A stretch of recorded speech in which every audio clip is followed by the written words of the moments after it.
3기 12강 2부 방송으로 진행하도록 하겠습니다. 자, 이번 2부에서는요, 소멸되는 전세권입니다. 현재 이것도 전부 다 경매가 진행 중에 있거든요. 진행 중에 있기 때문에 관심 있으신 분들은 한번 도전 한번 해보십시오. 도전해 보셔가지고 낙찰 받으면 좋고, 그죠? 근데 경매에 너무 목숨 걸지 마십시오. 그래서 내 목숨 건다 해가지고 이게 내 마음대로 되면 얼마나 좋겠습니까? 그게 내 마음대로 안 돼요, 안 돼. 예? 내가 볼 때는 한 1억 쓰면 되겠다 그런데요, 어떤 사람 뭐 1억 1천만 원, 1억 2천만 원 막 확 찔러버린다니까요. 그래서 그냥 여러분들 보시면서 나 같으면 난 이 정도 쓰겠다. 아니면 내가 입찰 안 들어가시더라도요, 이 물건 딱 보셔가면 이 물건지가 인천이잖아요, 그죠? 인천 계양구 병방동이다 그러면 인천에 계신 분들은 뭐 시간 나시면 한 번씩 임장 가시든지 하셔가지고 내 같으면 이거 뭐 얼마 정도 써야겠다. 이렇게 한 상태에서 이거 8월 21일 날이니까 8월 21일 날에서 경매 결과를 딱 보니까 얼마 낙찰되었구나. 그럼 이게 내가 입찰 들어가도 낙찰 받을 확률이 높겠구나 해가지고, 그죠? 가상으로 이렇게 연습을 한번 해보시는 것도 괜찮지 않느냐. 그래서 계양구 병방동에 소재하고요, 2022 타경에 이렇게 나와 있네요. 51만 5,431원 강제 경매 이렇게 나와 있습니다. 강제 경매 나와 있고, 이 차가 이제 2023년 8월 21일이죠. 8월 21일이면은 다다음 주 월요일 날이네요. 다다음 주 월요일 날인데, 공동주택입니다. 아파트니까. 아파트니까 공동주택이 따라서 밑으로 한번 내려가 보시지요. 내려가 보시니까, 여기 나와 있네요. 뭐냐면요, 땡땡땡땡, 이게 한국도로공사 인천지사요. 이런 거 좋지요. 아주 좋지요. 1억 7천만 원이잖아요. 그죠? 전세금 1억 7천만 원입니다. 네. 전세권자 이분이 선수인들이 1억 7천만 원인데 보니까 강제경매에서 다른 제3자가 강제경매 신청한 것 같아요. 그러니까 이분들이 배당 신청을 하였죠. 그죠? 배당 신청하였는데, 이거 우리가 일부에서 말씀 안 드렸습니까? 배당 신청을 하였다더라. 그럼 제3자가 강제경매 신청했단 말이죠. 제3자가 강제경매 신청하니까 법원에 공고한 배당 요구 종기일이 언제지? 2022년 9월 15일이잖아요.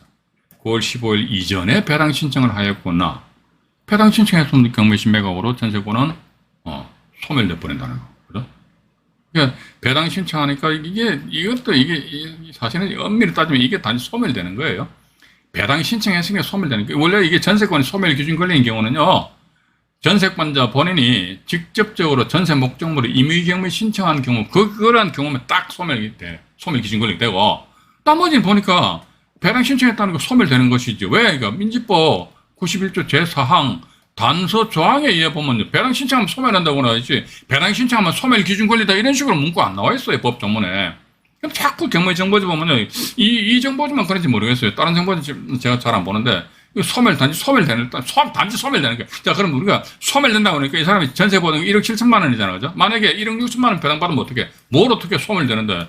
그럼 1,000만 원 낙찰자 인수 뭘 어떻게 인수를 안 하죠? 소멸되는, 우리가 어떤 권리를 끌어안는다는 것은요, 인수한다는 것은 그 권리가 살아있다는 전제하에서 인수하는 거 아닙니까? 근데 소멸한다고 그럼 소멸은 죽어버렸잖아요. 죽었는데 내가 1,000만 원을, 만약에 1억 6천만 원 배당 받았다면 내가 어떻게 1,000만 원 인수합니까? 인수할 이유가 없죠. 그죠? 그래서 이 건 같은 경우는 보니까, 1억 7천만 원이니까 이 건 같은 경우는 이 날짜에 이 3억 원이라는 금액이 정당한 시세라면 이 날짜에 낙찰되겠죠. 그죠? 낙찰되는데, 물론 이제 1억 7천만 원이 이제 전세 시세가 정확한지도 보고, 물론 이제 내가 들어가 살 집이다 그러면 전세 금액이 얼마인지 그거 따지고 자식할 필요도 없고, 그런데 이걸 내 전세에 놓겠다 그러면 전세 시세도 어느 정도 좀 파악을 해봐야 될 거 아닙니까? 그죠? 전세 시세도 파악한 상태에서 만약에 낙찰 받는다 하더라도 그러면 전세 시세 대비해서 내가 낙찰 금액하고 그 차이가 갭이니까 그 갭, 일종의 또 갭 투자용으로 일단 접근할 수도 있지 않겠느냐 하는 그런 생각을 가진다는 것입니다. 그죠? 그렇게 좀 이해를 하시면서요, 요거 있고요. 또 하나 더 이제 제천으로 넘어갑니다. 제천 지원인데요. 이거는 전국구로 해도 돼. 전국구 자고 제가. 2024년에 7803 제천시 고암동에 있는 아파트입니다. 제천시 고암동에 있는 아파트예요. 아파트인데 보니까, 우와, 이게요. 우와. 잠깐만요. 화면 조정해 드릴게요. 네. 여기 보시면은 1차가 2021년도 6월달에 시작이 돼가지고 근 2년이 지나고 보니 야 대단하다 대단해. 그죠? 두두두두두두 해가 막 그냥 누가 들어왔다가 대감납 안 하고 또 누가 또 들어왔다가 또 대감납 안 하고 또 누가 또 들어왔다가 또 대감납 안 하고 엄마야 숨 차버리네 봐가지고 금방 14기 14차 14차기 야 이거 전세권 이 물건 전세권 소멸합니다. 아니 전세권 소멸하면 들어가서 낙찰 받으면 되지 왜 이렇게 그냥 막 그냥 이게 근본에 보니까 2023년 9월 4일 날 해가지고 최저 가격이 494만 7천 원이잖아요. 되게 싸죠, 그죠? 494만 500만 원이 채 안 된단 말이죠. 이게 물건의 1차 감정 가격이 얼마나 되니까 9천만 원이에요. 9천만 원. 9천만 원짜리가 말이지. 9천만 원짜리가 엄청 많이 유찰되어 근본에 494만 7천 원이 돼버린다. 이건 같은 경우 이게 도대체 왜 이런 지경이 됐냐 해가지고 밑으로 잠깐 내려가 보면 답이 나와요. 이 보면요. 여기 보시게 되면은 이 전세권 안모죠. 저랑 같은 종시네요. 근데 요건도 보면은 이분이 전세권 설정해가지고요. 여기 뭐 뒤에 전세권 건전한권 이런 거 신경 쓰지 마십시오. 왜냐면 이게 얼구 5번 이게 주등기고요. 5-2 하면 이게 부기등기거든요. 이 부기등기는 주등기와 같이 운명을 같이 합니다. 그래서 여기 보니까 요건 같은 경우는 전세권자가 임의금을 신청했잖아요. 이건 소멸기준권리 맞아요. 소멸기준권리 맞다니까요. 그러면 얘가 전세권을 죽잖아요. 이거 다 죽어요. 그래서 이거 뭐 소멸 나와요. 소멸. 다 죽어요. 다 죽어. 그 다음 보니까 이것이 마찬가지, 또 보니까 이분 같은 경우는 보니까, 자기 전세권을 담보로 잡혀가지고 말이지. 이렇게 해가지고 담보 저당권을 설정 많이 한 것 같아요. 근데 그 상태에서 나중에 슉 경매 신청했잖아요. 경매 신청하더라도 이거는 어떻게 되나요? 어떻게 되긴 뭐 어떻게 돼 와가지고 이게 이 부기등기 -1 -2 이런 부기등기입니다. 부기등기 이게 5 이게 주등기입니다. 주등기가 있고 주등기에 부기하는 부기등기가 있는데 이 부기등기는 주등기와 운명을 같이 합니다. 주등기 죽어 너도 죽어 다 죽어버려. 이렇게 보니까 전세권자가 임의금을 신청했죠. 그럼 전세권 소멸돼요. 전세권 소멸됩니다. 전세권 소멸되는데 문제는 뭐냐면요. 문제는 이 양반이 전입신고를 해놨잖아. 그죠? 그래서 제가 말씀드렸습니다. 전입신고 했나 안 했나 이거지. 전입신고 했는데, 그럼 전입신고에 임차권은 불소멸입니다. 근데 여기 보면요. 제가 이런 거 볼 때마다 열받는 게 뭐냐면요. 이게, 이분이 2015년도 10월 5일자 전입신고 했잖아요. 그죠? 전세권도 같은 날짜죠. 그죠?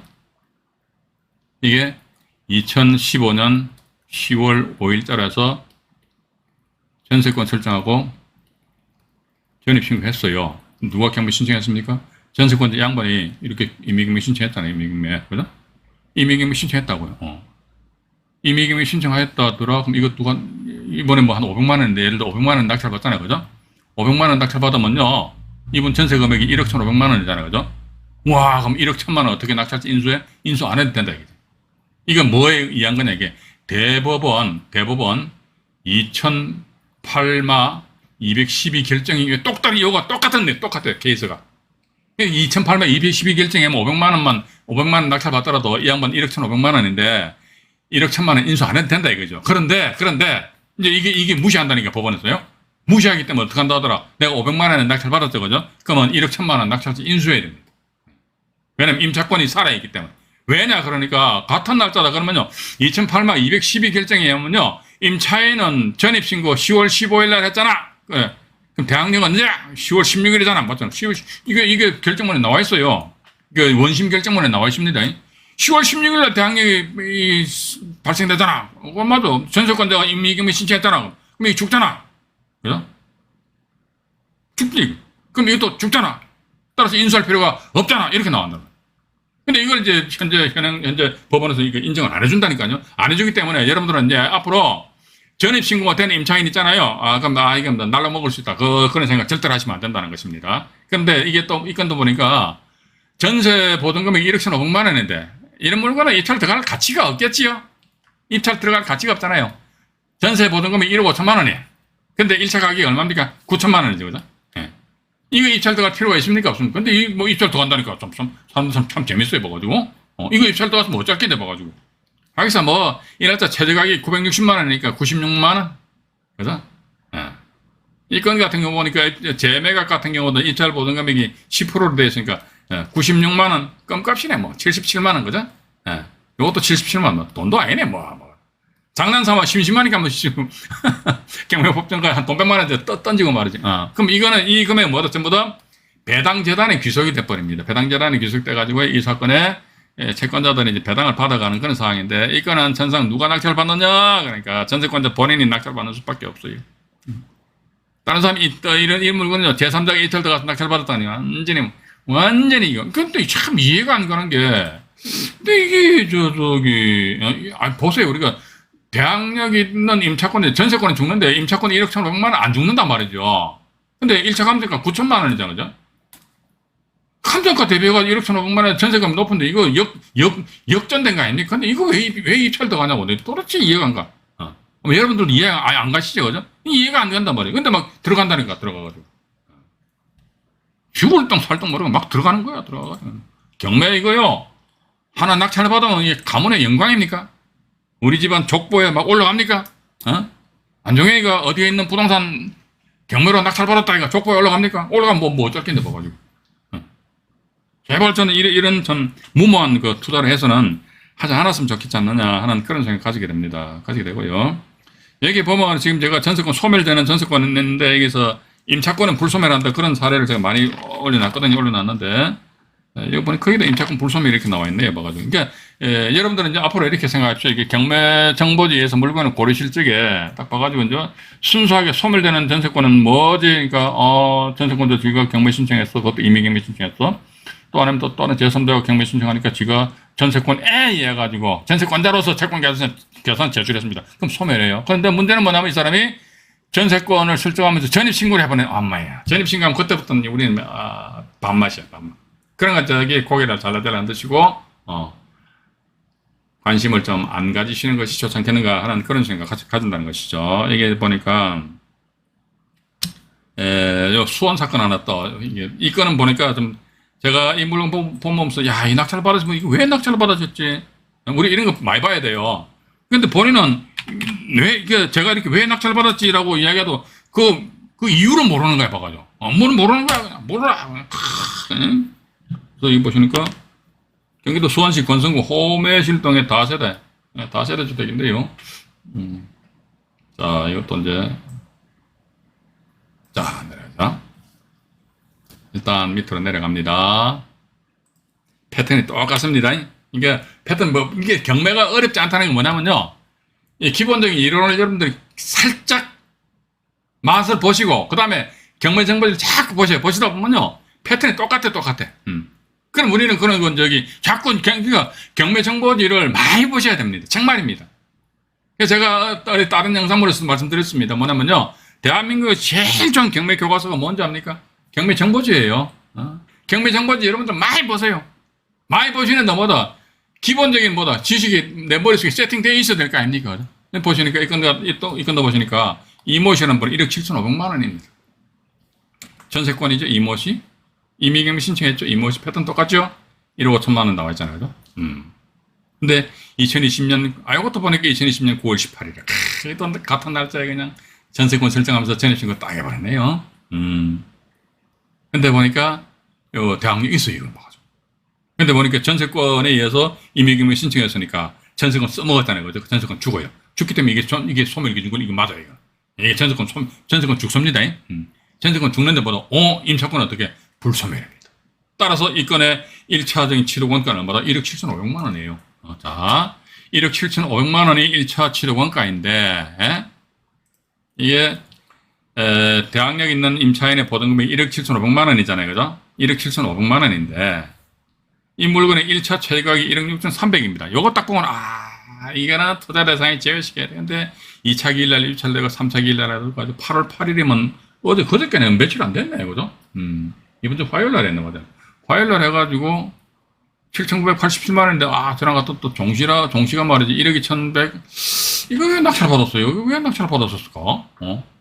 예, 좋습니다. 1억 2,174만 원인데 경매비용 174만 원 나갔다 치고 그러면 임차인이 1억 2천만 원 전세권에 의한 배당 요구 배당 받은 그 1억 2천만 원 배당 받잖아요, 그죠? 나머지 5,500만 원, 5,500만 원은 미회수거든요. 그때 뭐다 임차권이 불소매라니까 낙찰자는요 1억 2,174만 원이죠. 1억 2,174만 원, 1억 2,174만 원에서 5,500만 원 인수합니다. 그럼 땡땡땡 4, 7, 6, 7, 1억 7,674만 원. 여기다 등기비용 이것저것 다 합치게 되면 아마도 한 1억 한 7천 정도, 그죠? 근데 뭐 가지고 이게 참 이게 저는 이런 거 보면 이런 건 입찰 들어가면 안 돼요. 제가 보는 관점에서 물론 모르죠. 이게 감정 가격이 1억 6,300인데 대단히 저가로 평가됐다 이거죠. 와 이거 실질적으로 말하니까 한 2억 5천 하는 거야. 근데 감정 이 양반의 말이지. 이 물건 감정하면서 말이지 감정이 생겨가지고 1억 6,300으로 한 건지 모르겠지만 대단히 저가로 됐다. 그러면 이거 제가 이 낙찰 받은 거 제가 이해를 한다니까요. 제가 이해를 해요. 근데 만약에 그렇지 않다더라고요. 이게 다세대 같은 경우는요. 이게 뭐니까 이게 보시게 되면요. 지금 보시면은 좀 뭡니까 가격 시점도 2020년 작년 10월 13일인데 10월 13일인데 빌라 같은 경우는 뭐 수원 쪽이니까 뭐 가격이 많이 올랐겠습니까? 그런 것도 아니잖아요. 그죠? 그래서 그런 걸 좀 감안하시게 되면 이게 과연 이걸 입찰을 들어갈 실익이 있겠는가 하는 그런 좀 의구심을 좀 가지게 됩니다. 가지게 되고요. 이것도 이제 이게 패턴이 똑같아요. 제가 이번에 이제 전세권이 소멸되는 경우만 말씀드릴 건데 임차권은 불소멸하는 거. 그러면 우리는 뭐다? 전세권 소멸하는데 임차권 불소멸하니까 이거 조심하는 게 아시아네. 때려면 뭐 입찰 당하면 안 되죠, 뭐 가지고. 맞잖아요, 그죠? 이건 이제 서울중앙지방법원 사건인데요. 5구. 동작구 사당동에 있는 다세대 주택입니다. 다세대 주택 되어 있고요.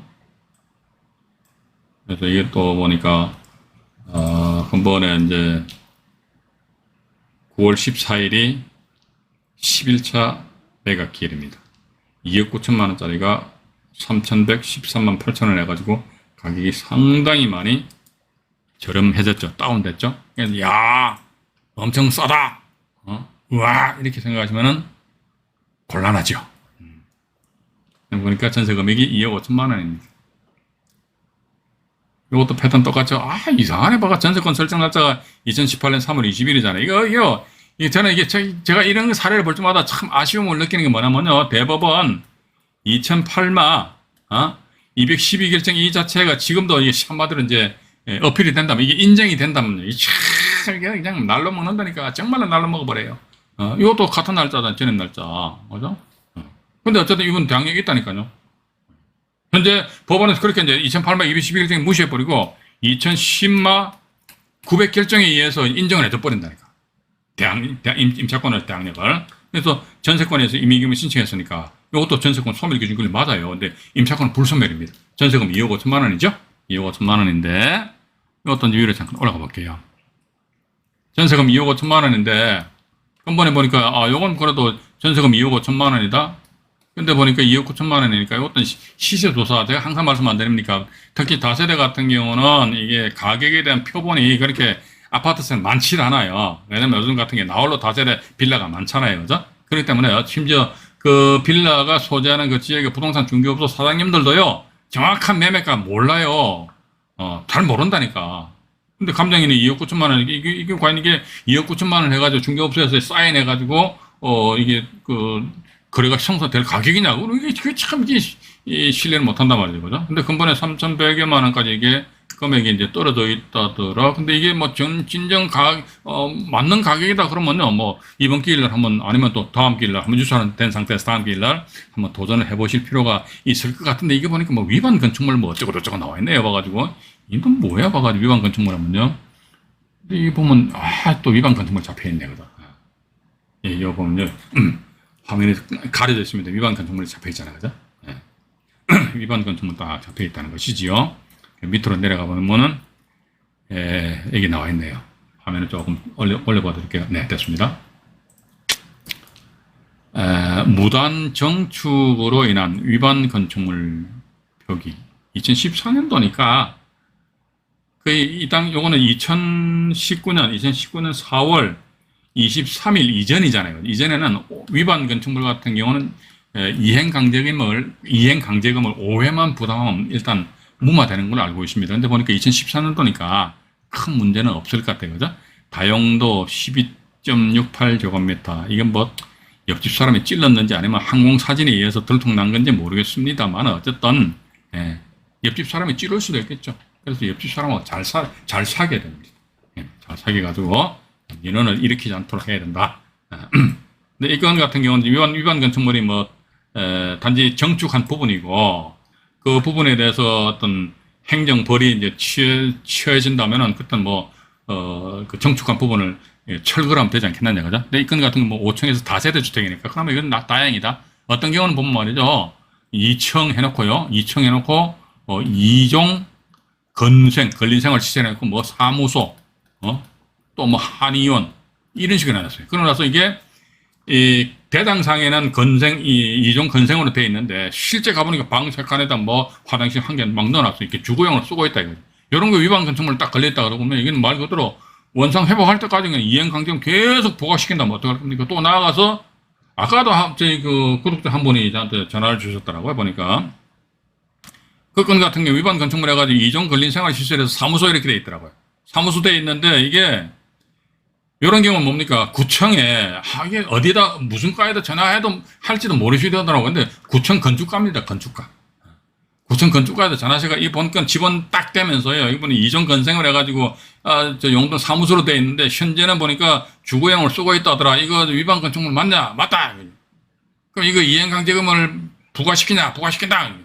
얼마 몇 회 정도 부과시키냐. 그러니까 만약 이게 2019년 날짜를 못 외워가 적어놨습니다. 2019년 4월 23일 기준에 그 이후다 그러면요 무한정이랍니다. 무한정 이행강제금 부과시킨다.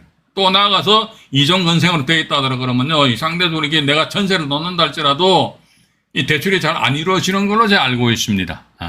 그래서 나는 이거 낙찰 받아가지고 임대사업자라 등록을 해서 임대를 해야지. 그런데 요즘 같은 경우는 남의 집에 전세 들어오는 사람 자기 전세금 자기 돈, 온 돈 다 가지고 오는 사람 어디 있습니까? 저희 다 뭡니까?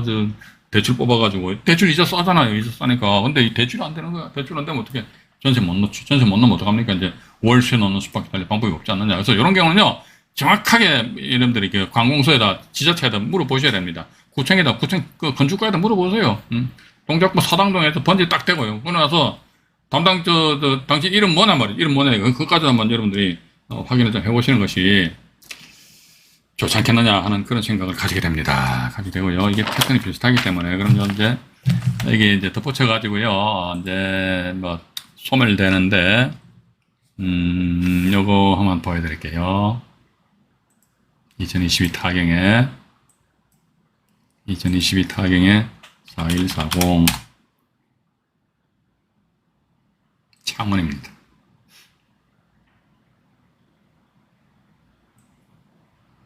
이게 보면요. 이것도 현재 2024년 9월 7일 해가지고 경매가 진행 중이거든요. 4차. 오피스텔의 업무실을 씁니다. 1층에 1층에 전용 면적이 30평 정도 되는 거죠. 30평 정도 되는데 이게 김해 법조타운 같아요. 법조타운. 법조타운인데 밑으로 내려가 보니까 전세권자 해가지고요.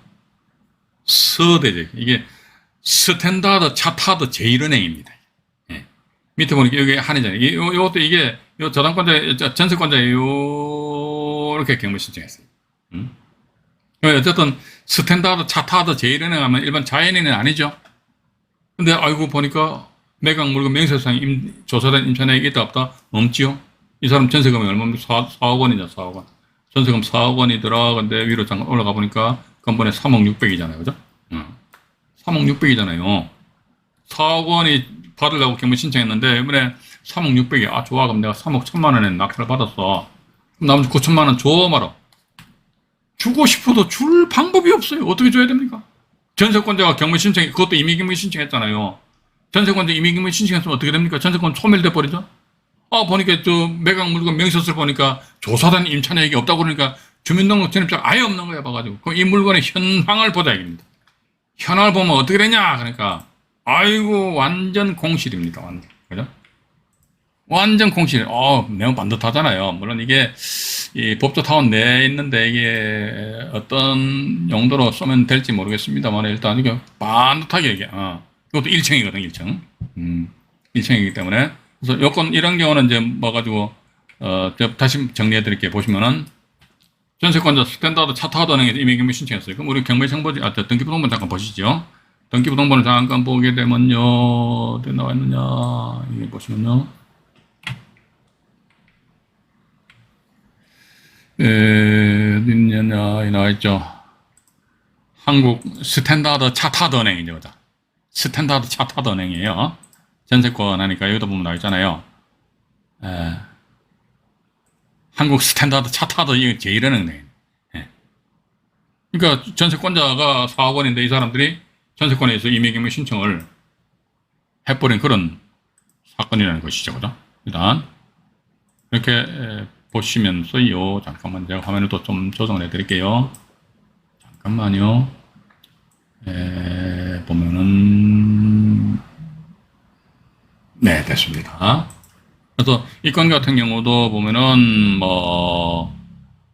낙찰 받더라도 낙찰자는 자녀 전세 금액에 대한 부담은 전혀 가질 필요가 없지 않느냐 그렇게 보고요.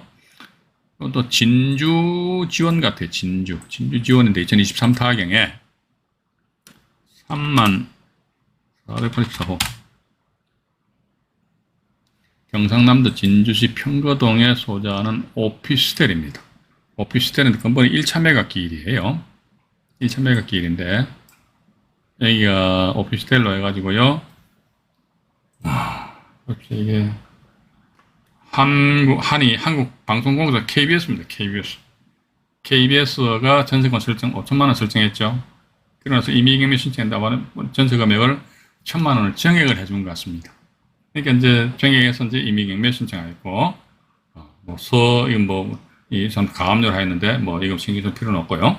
어쨌든 KBS는 6천만 원의 전세 금액을 회수하기 위해서 임의경매 신청을 하였는데 여기 보니까 전입신고 없다. 이거 우리는 혹시 모르니까 세대 열람 확인서 있잖아요. 그죠? 이것도 한번 확인을 해 보세요. 500원밖에 안 하니까. 그죠? 500원밖에 안 하니까 확인을 해 보시고 다른 경매 정보지는 보면은 세대 열람 확인서를 제공을 해주는 그런 정보지가 있긴 있더라고요. 있으면 그거 잠깐 보시면 될 거 아닙니까? 그죠? 근데 보니까 야, 전세 금액이 6천만 원인데 전세가 6천만 원인데 이게 최 1차 가격이 4,200만 원이다? 이야. 전세가 높아도 엄청 높죠. 그죠? 전에는 이제 10평이 채 안 되는단 말이지. 그럼 예를 들어가지고 4,200인데 이 날짜 누가 입찰 들어갈 리 만무하고 그럼 봐가지고 예를 들어 한 3천만 원에 누가 낙찰 받았어요. 근데 전세금 6천만 원이네? 그럼 KBS가 만약 3천만 원 가져가 버렸어요? 그럼 나머지 3천만 원 어떻게 전입신고한 사람이 없는데. 전세권자 경매 신청했잖아요. 패턴 똑같습니다. 전세권자 경매 신청했습니다. 이미 그것도 임의경매. 임의전 임의경매 신청했잖아요. 그럼 전세권 경매 신매각으로 꼴까닥 죽어버려. 소멸돼버려. 근데 전입신고한 사람 없잖아요. 그럼 임차권이 없어요. 그럼 낙찰자가 좋아, 내가 3천만 원 낙찰 받았는데 좋아, 내가 KBS 당신들한테 말이지.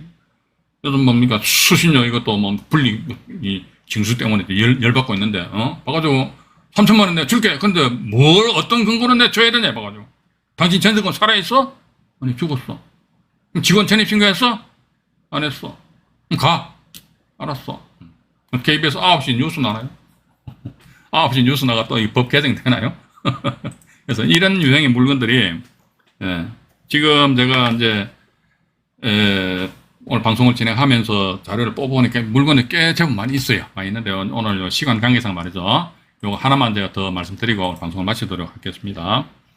요거는 남부지방법원 사건이에요. 서울. 이게 전국적으로 다 분포되어 있다니까. 근데 이거는 이 전세권 이거는요. 제가 볼 때는 전국구로 하셔도 된다니까. 지분 경매하고 전세권 이거 전국구로 하셔야 돼. 전국구. 전국구로 선택하시더라도 손색이 아주 손색이 없다 이게. 11371 서울특별시 강서구 공항동에 소재하는 다세대 주택입니다. 다세대 주택이고요. 보시면은 번번에 보니까 이게 3000메가길 해가지고요. 1억 6,768만 원까지 떨어졌어요. 이거 한번 관심 가지신 분들 도전을 해보시는 것이 어떻겠는가. 이 양반이 전세권자입니다. 1억 8,500이에요. 예? 근데 만약에 한 1억 7천만 원에 낙찰 받았잖아요. 그죠? 만약에 이 희망상으로 1억 7천만 원 낙찰 받았으니까 그럼 나머지 이 양반이 1억 7천만 원 다 가져간다 손짓 따라 나머지 1,500만 원 있잖아요. 그죠? 인수 안 합니다. 왜 안 하냐 이게. 이 양반이 전입신고를 안 해버렸어. 이게 임차인할 때 전입신고 엄청 중요하다고 그랬잖아요. 이게 나와 있잖아요. 보세요. 강모시 양반에 보니까 전입신고 없어요. 없다니까. 근데 단지 전세권에 의해서 아주 간단하죠. 전세권에 의한 임의경매 신청했다는 거죠. 전세권에 의한 임의경매. 예. 전세권에 의한 임의경매다. 근데 제가 볼 적에는 이게 아마 전세 시세가 조금 높지 않겠느냐. 이 당시에는. 근데 지금은 아마 전세가 상당히 많이 떨어졌지 않겠느냐. 그래서 왜냐면 이게 왜 제가 이렇게 말씀드리냐면요. 전세권자가 이렇게 임의경매 신청한다. 2020년도에 전세권 설정해가 2022년 9월달, 작년 9월달에 경매 기입된 기대했잖아요. 그죠? 건 1년이 지났다고. 근데 1년 동안 해가지고 이거 집을 집주인하고 타입하는 거죠. 그래, 알았어. 경매 집어넣어. 그런데 있잖아, 이거 우리 부동산 중개업소 내놔가지고 물건 빠지면 있잖아. 경매 취하하자. 당연히 취하해야죠. 그죠? 근데 중개업소에다가 1억 8,500만 원에 물건 내놔도 1년 동안 손님은 코빼기도 안 보여버려. 그럼 뭐다 이 금액이 현재 전세 시세 대비해서 높기 때문에 천상 임차인은 전세권자는 이제 이렇게 경매 절차를 통해서 자기 전세 금액을 회수를 해야 되는데 문제는 뭐냐면 이 양반이 전입신고를 안 하셨다는 겁니다. 그럼 이분 같은 경우는요, 이게 임의경매 신청하면 안 돼요. 그러니까 우리 채권자들 이 영상을 보시는 분들 중에서 채권자 입장에서 보시는 분들도 계실 거 아닙니까? 채권자 입장에서 채권 관리 업무를 잘 하셔야 돼요. 근데 우리 또 경매인들 입장에서는요, 이런 물건 골라야 돼. 근데 이 강모시 전세권자 입장이라면요, 임의경매가 아니고 강제경매 신청해야 된다니까. 강제경매. 예? 이 자리에 임의경매가 아니고 강제가 들어가. 강제경매가 들어가면 전세권 안 주고 전세권 소멸 안 됩니다. 전세권 인수돼요. 그럼 강제경매 요게 소멸 기준이 돼버린다니까. 전세권 인수하죠. 그죠? 예를 들어가지고 누가 뭐 한 5천만 원 낙찰 받아 갖다 치자 이거죠. 그럼 전세권 5천만 원 배당 받을 거 아닙니까? 그죠? 그럼 나머지 1억 3,500만 원 어떻게 낙찰 인수하는 거예요. 그럼 이분 입장에서 봐가지고 자기 전세금 전액 회수하는데 전혀 문제가 없거든요. 근데 그냥 막 전세금 설정했다가 막 그냥 임의경매 신청하고 막 생난리 부르스 친다니까. 그래서 혹시 이 물건과에 대해서 뭐 이 전세권자하고 아는 지인이시다 그러면요, 이게 9월 6일이 3,000메가 끼이니까 그 전에 얼른 경매 취하를 시켜야 됩니다. 경매 취하시키고 다시 심호흡을 한 상태에서 소유자 있잖아요. 소유자 김모 시인네 이분을 상대로 해가지고요, 전세금 반환 청구 소송을 제기하십시오. 전세금 반환 청구 소송 제기하셔가지고 강제경매 신청을 하시는 수밖에 없어요. 그런데 이 날짜에 본인이 임의경매 신청을 했잖아요. 임의경매 신청했기 때문에 뭐 본인이 들어가서 뭐 또 높은 금액으로 낙찰받고 또 채권 상계 신청을 하고 뭐 이렇게 할 수도 있겠지요. 할 수도 있다. 지금 그래 보고 있습니다. 일단 그 정도 보시고요. 오늘은 일단 제가 이제 전세권에 대해서는요, 여기까지 이제 말씀드리는 걸 하고, 그 다음에 우리가 언제입니까? 8월 14일이죠. 벌써 8월 달도 이제 중순으로 쳐보더네요. 8월 14일 날에는요, 가등기 개괄입니다. 가등기 아니까 담보 가등기, 보전 가등기 이렇게 나눠지거든요. 여기에 대해서 이제 이것도 역시 마찬가지 가등기에 대해서 개략적으로 말씀드리고, 1부에서는, 2부에서는 현재 진행 중인 물건, 만약에 현재 진행 중인 물건이 없으면 옛날 사례라도 경매 정보지에서 여러분들한테 전달해 드리도록 하겠습니다. 오늘도 긴 시간 방송 시청하시느라고 대단히 수고하셨습니다. 편안한 밤 되시기 바라겠습니다. 태풍도 지나갔잖아요. 그죠? 이상 안종현이 말씀드렸습니다. 네. 고맙습니다.